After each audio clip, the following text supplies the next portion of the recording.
खबरों की शुरुआत करते हैं सरकार के कामकाज से। प्रदेश के मंत्री सतपाल महाराज के कोरोना पॉजिटिव आने के बाद मुख्यमंत्री त्रिवेंद्र सिंह रावत ने खुद को आइसोलेट कर लिया है। उन्होंने मोबाइल और टेक्नोलॉजी के माध्यम से अफसरों के साथ प्रदेश पर नजर रखी है। उन्होंने बताया कि प्रधानमंत्री नरेंद्र मोदी की अध्यक्षता में हुई कैबिनेट की बैठक में खरीफ की 14 फसलों का न्यूनतम समर्थन मूल्य बढ़ाने की मंजूरी दे दी गई है। सरकार का कहना है कि किसानों को MSP के जरिए उनके लागत मूल्य से 50 से 83% ज्यादा मूल्य मिलेगा। धान का MSP 53 से बढ़ाकर 1868 रुपये प्रति क्विंटल कर दिया गया है। इसके अलावा MSME उद्योगों से जुड़ी योजनाओं को भी मंजूरी दे दी गई है। अब 250 करोड़ रुपए तक के टर्नओवर वाले बिजनेस मीडियम एंटरप्राइजेस कहलाएंगे।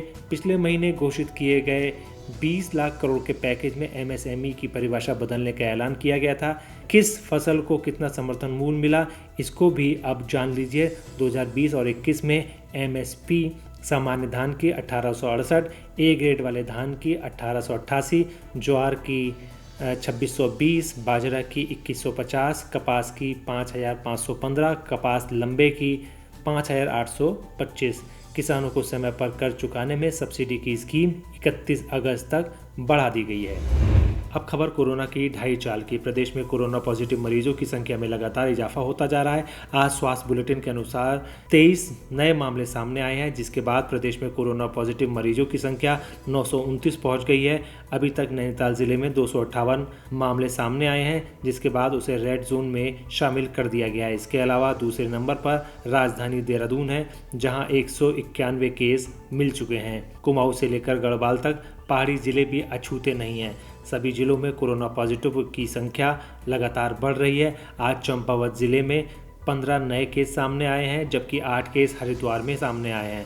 कोरोना मरीजों की संख्या में लगातार इजाफा होना चिंता का विषय बनता जा रहा है। अभी तक 98 मरीज ठीक भी होकर घर लौट चुके हैं और कुल मौतों की संख्या अब प्रदेश में 6 हो चुकी है। खबर भाजपा विधायक पर मुकदमे की। अक्सर विवादों में रहने वाले भाजपा के विधायक राजकुमार ठुकराल एक बार फिर विवादों में हैं।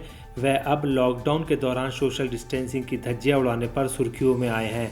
भाजपा के रुद्रपुर विधायक को राजकुमार ठुकराल को राशन वितरण का कार्यक्रम बड़ा महंगा पड़ गया है। पुलिस ने विधायक राजकुमार ठुकराल समेत 100 लोगों पर लॉकडाउन के उल्लंघन का केस दर्ज कर लिया है। इससे पूर्व स्वास्थ्य मंत्री तिलक राज बेहड़ पर भी सोशल डिस्टेंसिंग के उल्लंघन का मुकदमा दर्ज हो चुका है।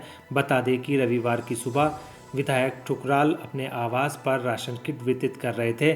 जैसे ही ये सूचना लोगों तक पहुंची तो वहां बड़ी संख्या में महिलाएं पहुंच गईं। इस दौरान सोशल डिस्टेंसिंग की जमकर धज्जियां उड़ाई थीं। साथ ही कई महिलाओं ने राशन किट न मिलने पर हंगामा भी काटा। इसके बाद पुलिस बुलानी पड़ी। पुलिस ने महिला को समझा बुझाकर घरों में भेज दिया।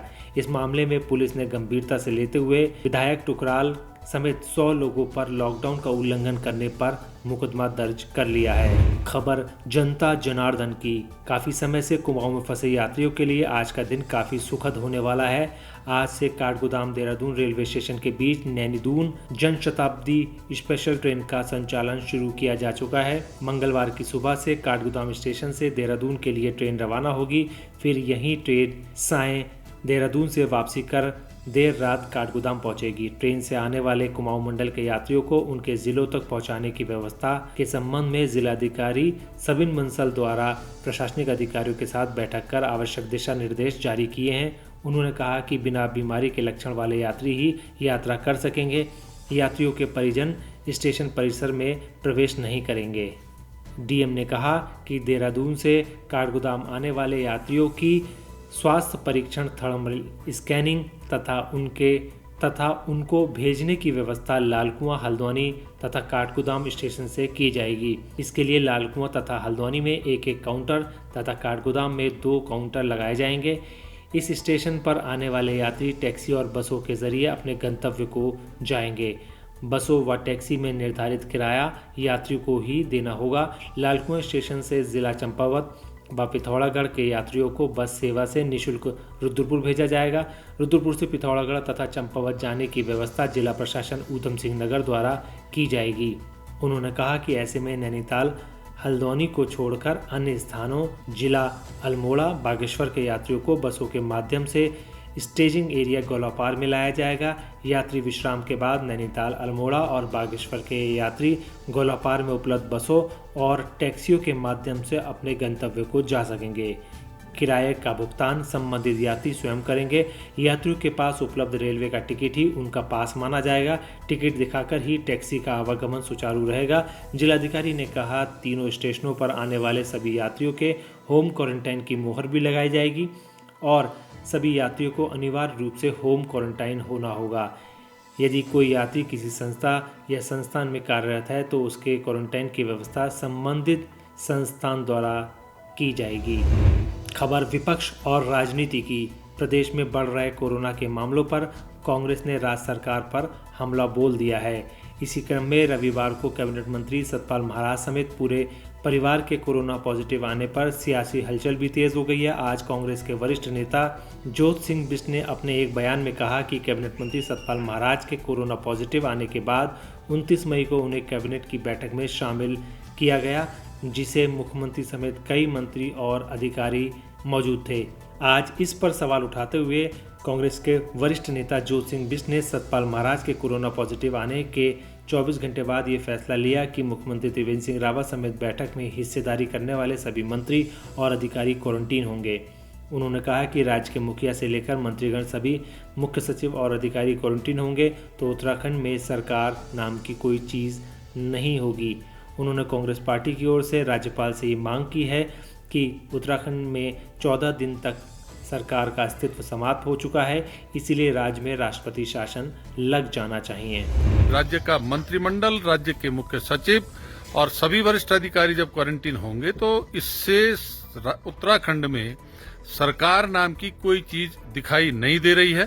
तो मेरी कांग्रेस पार्टी की तरफ से मांग है राज्यपाल महोदय से कि उत्तराखंड में क्योंकि सरकार का अस्तित्व 14 दिन के लिए खत्म हो गया है तो इसलिए राज्य में राष्ट्रपति शासन लगाया जाए। खबर सीबीएसई के बच्चों की पढ़ाई और सिलेबस के कम होने की।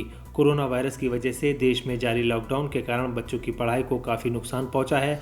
अभी भी लॉकडाउन 5 जारी होने के बाद जुलाई में ही स्कूल खुलने की संभावना है, जिसके कारण कुछ विषयों से ज़्यादा सिलेबस होने की वजह से बच्चों को सिलेबस समझाने में परेशानी हो सकती है।